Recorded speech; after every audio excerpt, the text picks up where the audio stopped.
Thousands of home cooks have made and loved our recipe for incredibly moist carrot cake. This carrot cake is one of the easiest cakes on Inspired Taste and has the creamiest, most delicious frosting.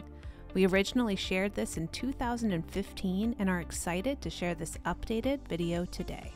This cake contains 3 cups of grated carrots. I know this sounds like a lot, but we need all 3 cups for the best texture and flavor. I use my box grater, but a food processor with a grating attachment or store-bought pre-shredded carrots will also work. Add 2 cups of all-purpose flour to a large mixing bowl.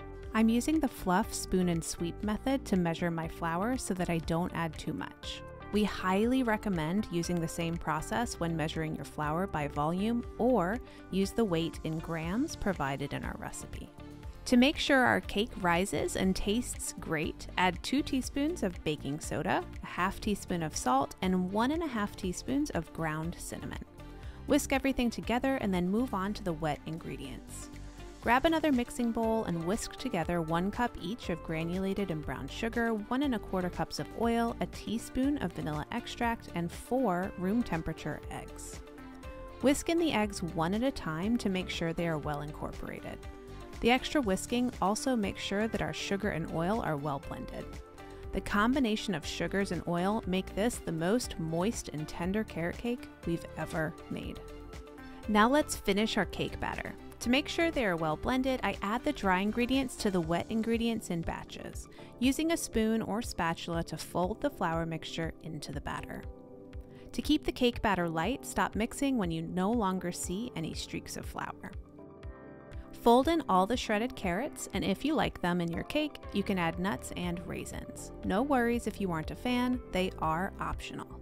I love them, so I add 1 cup of chopped pecans and a half cup of raisins.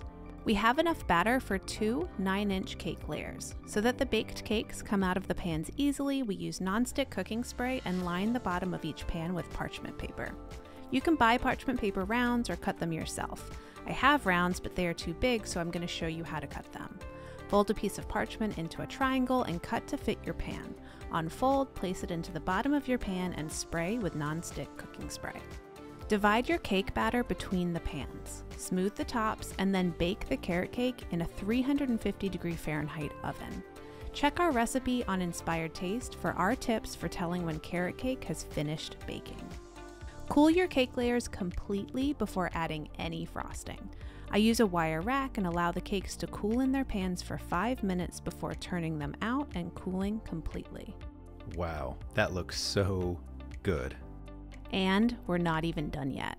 For our favorite soft, creamy frosting, start with 8 ounces of room temperature cream cheese. Beat it until light and fluffy. If you want a more traditional cream cheese frosting, check the recipe on Inspired Taste. Add 1.25 cups of powdered sugar and 2 teaspoons of cornstarch to a fine mesh strainer and dust it over the fluffy cream cheese. When the sugar is incorporated into the cream cheese, it's time to beat in a 1/3 cup of heavy cream. Heavy cream is essential here. Look for the word heavy or heavy whipping cream on your carton. Regular whipping cream has less fat content and won't produce the best results. If you don't live in the US, see our recipe for tips on buying the correct cream for this recipe. Our frosting looks perfect. It's light, fluffy, and so delicious. When the cake layers are completely cool, assemble the cake. If your layers are still warm, the frosting will melt and might slide right off. Place 1 layer on a plate, add half of the frosting, add the second layer, and then swirl on the rest of the creamy frosting.